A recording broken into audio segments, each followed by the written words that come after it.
I, 32F, have been married to Joseph, 34M, for 5 years now. We've been together for a total of 8 years, and I thought we were a perfect match until recently. I have a younger brother, Earl, 28M, who has cerebral palsy and requires constant care. Our parents passed away in a car accident 3 years ago, leaving me as Earl's primary caregiver. To give some background, Earl and I grew up in a close-knit family. Our parents were incredibly supportive and dedicated their lives to ensuring Earl had the best care possible. Despite his condition, Earl has always been a bright and cheerful person. He has a great sense of humor and an infectious laugh that can light up a room. Growing up, I always felt protective of him, but our parents made sure I had my own life too. I met Joseph during my second year of college. We were in the same study group for our economics class. At first, we were just friends, but over time, our relationship grew into something more. Joseph was charming, ambitious, and seemed to have a kind heart. When I introduced him to my family, including Earl, he appeared to be understanding and supportive. When Joseph and I first started dating, he seemed understanding about my brother's condition. He would often accompany me to visit Earl at the care facility where he lived. However, I noticed that Joseph always seemed uncomfortable around Earl. He wouldn't engage in conversation with him and would often make excuses to leave early. I remember one particular visit when Earl was excited to show Joseph a painting he had made in his art therapy class. Joseph barely looked at it and quickly changed the subject. I felt a pang of disappointment but brushed it off, thinking Joseph was just nervous around people with disabilities. I tried talking to Joseph about it several times, but he always brushed it off, saying he was just shy around people with disabilities. I found this strange because Joseph was usually very outgoing and friendly with everyone else. He was the life of the party at social gatherings and could strike up a conversation with anyone. His behavior around Earl was a stark contrast to his usual demeanor. Still, I didn't push the issue too much, hoping he'd eventually become more comfortable around Earl. I thought that with time and exposure, Joseph would see Earl for the wonderful person he is, beyond his disability. After our parents died, I had to make the difficult decision to become Earl's full-time caregiver. It was a devastating time for both of us. Earl had always been close to our parents, and their sudden loss hit him hard. He struggled to understand why they weren't coming to visit him anymore. As for me, I was overwhelmed with grief and the sudden responsibility of being Earl's sole guardian. I discussed the situation with Joseph before we got married. We had been engaged for about a year at that point, and I knew that taking on Earl's care would significantly impact our lives. I was honest with Joseph about what it would entail, the daily care routines, the medical appointments, the potential limitations on our social life and travel plans. Joseph seemed supportive at the time. He told me he admired my dedication to my brother and that we would face this challenge together. We agreed that Earl would move in with us after the wedding. I was relieved and grateful for Joseph's understanding. I thought we were on the same page and that our love could overcome any obstacle. We got married in a small ceremony, with Earl as my man of honor. It was a bittersweet day, filled with joy but also a sense of loss as our parents weren't there to see it. Joseph was attentive and kind throughout the day, even helping Earl with his speech when he got nervous. I thought it was a sign of good things to come. However, things started to change after Earl moved in. The first few weeks were challenging as we all adjusted to the new living arrangement. I expected some teething problems, but I wasn't prepared for Joseph's complete change in attitude. Joseph became increasingly distant and irritable. He would spend long hours at work and avoid coming home. When he was home, he'd barely acknowledge Earl's presence. He would eat dinner in his office, claiming he had work to finish. Our conversations became stilted and focused only on household logistics. I tried to talk to him about it, but he'd always deflect, saying he was just stressed from work. He'd promised to try harder, but nothing ever changed. I started to feel like I was living with a stranger rather than my husband. One incident stands out in my mind. It was Earl's birthday, and I had planned a small celebration.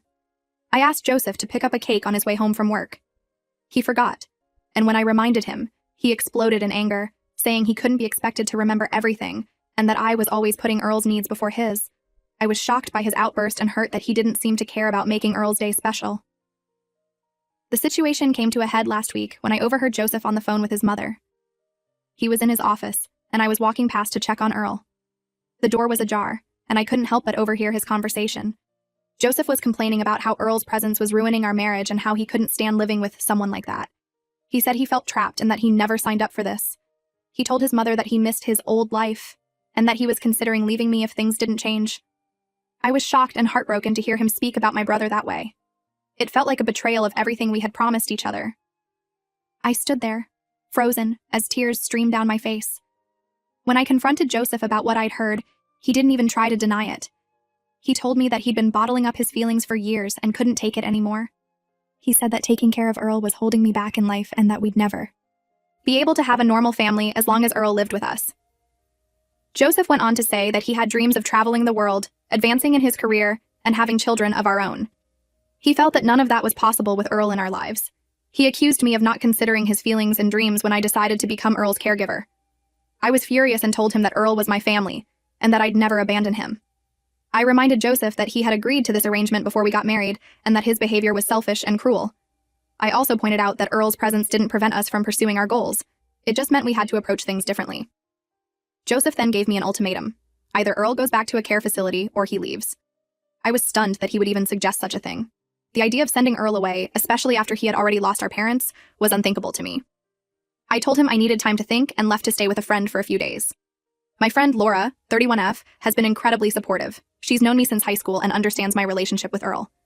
She offered her spare room and a sympathetic ear as I poured out my feelings of hurt and confusion. Now, I'm seriously considering divorce. I feel like I don't even know the man I married anymore. How could he be so cruel and selfish? Earl is my brother, and he needs me. I can't just abandon him because it's inconvenient for my husband. I'm torn because I do love Joseph, and we've built a life together. We have shared dreams and memories. We've supported each other through tough times, like when Joseph lost his job 2 years ago and I helped him start his own business. I thought we were partners who could face anything together. But I don't think I can stay with someone who doesn't accept my brother as part of our family. Earl isn't just a responsibility to me. He's my flesh and blood, my little brother who I've loved and protected all my life. The thought of choosing between them is tearing me apart. Am I overreacting? Should I try to work things out with Joseph? Or is this a deal breaker? I keep replaying our years together in my mind, wondering if there were signs I missed. Was Joseph always this intolerant, and I was just too blinded by love to see it? I'm planning to talk to a lawyer this week to understand my options. I want to be prepared for whatever decision I make. I'm also looking into support groups for siblings of people with disabilities. I feel so alone and conflicted right now. Any advice or support would be greatly appreciated. I'm struggling to see a way forward that doesn't involve heartbreak for someone I love. Update 1. It's been about 2 weeks since my last post, and a lot has happened. First, I want to thank everyone for their support and advice. It really helped me gain perspective on my situation, and gave me the strength to face this difficult time. After my initial post, I decided to have one final conversation with Joseph to see if there was any way to salvage our marriage. I arranged for Earl to stay with a respite care service for a weekend so Joseph and I could talk without distractions. It was hard to leave Earl, even for a short time, but I knew this conversation was necessary. I spent the days leading up to our talk reflecting on our relationship and preparing what I wanted to say. I thought about the good times we'd shared, our first date at that quirky Italian restaurant where Joseph spilled wine all over himself, our backpacking trip through Europe where we got lost in the streets of Prague but discovered the most beautiful hidden church, the quiet nights at home just enjoying each other's company. I wanted to believe that the man I fell in love with was still there somewhere. When the weekend came, Joseph and I sat down in our living room. The tension was palpable. I started by expressing how hurt I was by his words and actions regarding Earl. I explained that Earl wasn't just a burden or an obligation to me, but an integral part of my life and my family. During our conversation, Joseph revealed that he had never been comfortable with the idea of being a caregiver to Earl. He admitted that he had hoped I would change my mind about having Earl live with us after we got married. He said he felt like he was living with a stranger and that our home no longer felt like his own. Joseph went on to describe how he felt our life had become centered around Earl's needs. He mentioned missed dinner dates, canceled vacations, and the constant worry about Earl's health. He said he felt like he was losing me to my role as a caregiver and that he missed the carefree woman he had fallen in love with. I was taken aback by the depth of his resentment. I hadn't realized how much he had been bottling up. I tried to explain to Joseph how important Earl was to me and how I couldn't just abandon my brother. I reminded him of the vows we took, for better or for worse, and how I believed that included supporting each other through family challenges. I suggested couples therapy to help us work through this issue. I thought that with professional help, we might be able to find a balance that worked for all of us. But Joseph was adamant that he couldn't live with Earl anymore. He said he had tried for years and couldn't do it any longer. The conversation quickly turned heated. Joseph accused me of loving Earl more than him and said that I was using my brother as an excuse to avoid intimacy in our marriage. He claimed that I was so focused on being Earl's caregiver that I had neglected my role as a wife. I was shocked by his words and realized that there was a lot more going on than just his discomfort with Earl. It seemed that Joseph had been harboring these feelings for a long time, allowing them to fester and grow into something ugly. In the heat of the moment, Joseph said something I'll never forget. He told me that he sometimes wished Earl had died in the accident with our parents, so that we could have a normal life. The moment those words left his mouth, I saw a side of Joseph I had never seen before. It was like a mask had slipped, revealing a person I didn't recognize. I was absolutely devastated by this statement. It felt like a knife through my heart. How could he wish death on my brother, someone who had already suffered so much? It was cruel beyond anything I could have imagined Joseph capable of. At that moment, I knew there was no going back. The love and trust I had for Joseph shattered into a million pieces. I told him that I wanted a divorce. The look of shock on his face told me he hadn't expected me to actually go through with it. He had underestimated how much his words would affect me. Joseph tried to backtrack, saying he didn't mean what he said about Earl, that it was just spoken in anger. But I knew that even if he didn't truly wish Earl dead, the fact that he could say such a thing, even in anger, was unforgivable. Some lines, once crossed, can't be uncrossed. I've since moved out of our house with Earl and we're staying with my aunt for now. My aunt Carol, 55F, has been incredibly supportive. She helped me pack up our things and has been assisting with Earl's care while I sort out our living situation. I've contacted a divorce lawyer and we're starting the process. It's overwhelming to think about dismantling the life Joseph and I built together, but I know it's necessary. My lawyer has been helpful in explaining the process and what I can expect. Joseph has been calling and texting nonstop, begging for another chance. He's promised to try harder with Earl, to go to therapy, to do whatever it takes to save our marriage. But I've blocked his number. I can't forgive what he said about wishing my brother was dead. Those words play on repeat in my mind, reminding me of the ugliness that was hiding beneath the surface of our relationship. This whole situation has been incredibly difficult, but I know I'm making the right decision. Earl is my family, and I won't abandon him for anyone. The way Joseph spoke about him showed a fundamental lack of empathy and understanding that I don't think can be fixed. I'm looking into buying a small house that will be more accessible for Earl's needs. It's daunting to think about managing a mortgage on my own, but I'm determined to create a stable home for Earl and me. I'm scared about the future and how I'll manage on my own, but I also feel a sense of relief. I realize now that I've been walking on eggshells around Joseph for years, always trying to make him comfortable with Earl's presence. It's exhausting, and I don't want to live like that anymore. There are moments when I miss Joseph, or rather, the person I thought he was. I miss having a partner to share my life with. But then I remember his cruel words, and I know I'm better off without him. Thank you all again for your support. It means more than you know to have people understand and validate my feelings. I'll update again when there are any significant developments in the divorce process. Update 2. It's been about a month since my last update, and things have been moving quickly. The divorce proceedings are underway, and it's been a roller coaster of emotions. Some days I feel strong and sure of my decision, while other days I find myself second-guessing everything. Joseph initially tried to contest the divorce, claiming that I was making a rash decision based on one heated argument. He even went as far as to suggest that I was mentally unstable due to the stress of caring for Earl. This accusation hurt deeply, but it also reaffirmed that I was making the right choice in ending our marriage. The Joseph I thought I knew would never have stooped so low. I'm grateful that I had documented Joseph's behavior and comments over the years. Looking back, I realized there were many small incidents that I had brushed off or made excuses for, like the time Joseph forgot to invite Earl to his birthday dinner, or when he conveniently had to work late every time we had plans to visit Earl's favorite park. My lawyer used this information to build a strong case for the divorce. We're pushing for a quick resolution, as I want to move on with my life as soon as possible. One unexpected development is that Joseph's family has reached out to me. His sister Lisa, 30F, called me last week. We'd always gotten along well, and I considered her a friend. She apologized for her brother's behavior and told me that she and their parents were shocked when they found out the real reason for our divorce. Apparently, Joseph had been telling them a different story, painting himself as the victim of an unreasonable wife who cared more about her brother than her marriage. Lisa shared some information that shed new light on Joseph's behavior. She revealed that their cousin had a severe disability and had lived with them for a few years when they were teenagers. Joseph had struggled to cope with the situation and had been in therapy for it. He never told me about this, and it explains a lot about his discomfort around Earl. While this information helps me understand Joseph's behavior, it doesn't excuse it. If anything, it makes me more upset that he never shared this part of his past with me. We could have addressed his issues earlier in our relationship if he had been honest. It feels like another betrayal, another secret he kept from me. On a positive note, Earl and I have settled into a nice routine at our aunt's house. She's been incredibly supportive and has even offered to help with Earl's care when I need a break. Earl seems to be adjusting well to the change. He asks about Joseph sometimes, which breaks my heart, but overall, he seems happier and more relaxed without the constant tension in the house. I'm still looking for a suitable house for us, but it's challenging to find something that meets all of Earl's needs within my budget. I've been working extra hours at my job to save up for a down payment.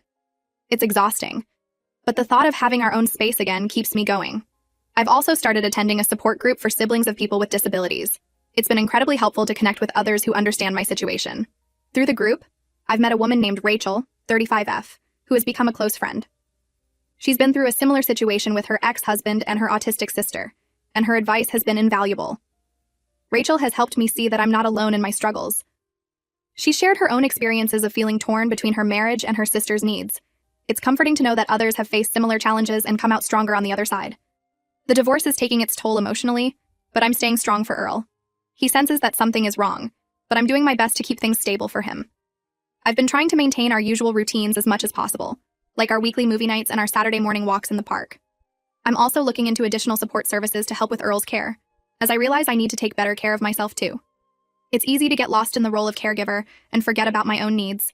I'm considering hiring a part-time aide to give me a few hours to myself each week. As for Joseph, I've heard through mutual friends that he's been telling people I'm keeping him from seeing Earl. It's frustrating because he never showed much interest in spending time with Earl before. I'm trying not to let it get to me, but it's hard not to feel angry about the way he's twisting the situation. Despite all the challenges, I know I'm making the right decision. The support I've received from friends, family, and even strangers on the internet has been overwhelming. It's given me the strength to keep moving forward, even on the toughest days. I'll update again when the divorce is finalized or if there are any significant developments. Thank you all for your continued support and advice. It means more than you know. Update 3. It's been 3 months since my last update, and I'm happy to report that the divorce has been finalized. It was a difficult process, but it's finally over. The last few months have been a whirlwind of emotions, legal meetings, and big changes, but I'm starting to see the light at the end of the tunnel. In the end, Joseph didn't put up much of a fight. I think he realized that his actions were indefensible, especially after his family learned the truth about his behavior towards Earl. We agreed on a fair division of assets, and I was able to keep our house, which I've since modified to better accommodate Earl's needs. The day the divorce was finalized, I felt a mix of sadness and relief. It's strange to think that my marriage is over, but I know it's for the best. I've come to realize that Joseph and I were fundamentally incompatible, and staying together would have only led to more pain and resentment. Earl has adjusted well to our new life. He misses Joseph sometimes, which is hard for me to see, but overall, he seems happier and more relaxed. I've hired a part-time caregiver to help with Earl's needs, which has given me some much-needed time for myself. It's been a game changer in terms of managing my stress levels and preventing burnout. I've continued attending the support group, and it's become an important part of my life. The friendships I've made there have been a lifeline during this difficult time. Rachel, in particular, has been an amazing friend and support. She's helped me navigate the complexities of being a sibling caregiver, while also trying to maintain my own identity and pursue my own goals. As for Joseph, I haven't heard from him since the divorce was finalized. His sister Lisa told me that he's moved to another state for a new job. Part of me is sad that our relationship ended this way, but I know it's better for both of us to have a clean break. I hope he finds peace, and maybe even learns to be more understanding of people with disabilities. Looking back, I can see now that there were red flags in our relationship from the beginning. I ignored them because I loved Joseph and wanted our marriage to work. But love isn't enough when there's a fundamental lack of respect and understanding. It's a hard lesson to learn, but an important one. I'm focusing now on building a good life for Earl and myself. I've started taking online classes to improve my job prospects, and I'm even considering writing a book about my experiences as a sibling caregiver. I want to share my story in the hope that it might help others who are in similar situations. Earl is thriving in our new routine. We've found a great day program for adults with disabilities that he attends 3 times a week. He's making friends and learning new skills, which is wonderful to see. On the days he's home, we spend quality time together, whether it's working on his art projects or watching his favorite movies. This journey has been incredibly difficult, but it's also taught me a lot about myself and what I'm capable of. I'm stronger than I ever knew, and I'm proud of the decisions I've made. I've learned the importance of setting boundaries, of asking for help when I need it, and of not compromising my values for anyone. There are still challenging days, of course. Days when I feel overwhelmed by the responsibility of caring for Earl, or when I miss the companionship of a partner. But I'm learning to take each day as it comes and to appreciate the small joys in life. While this will be my final update, I want you all to know that Earl and I are doing well and looking forward to the future. We're not just surviving, we're thriving, and I'm excited to see what the next chapter of our lives will bring.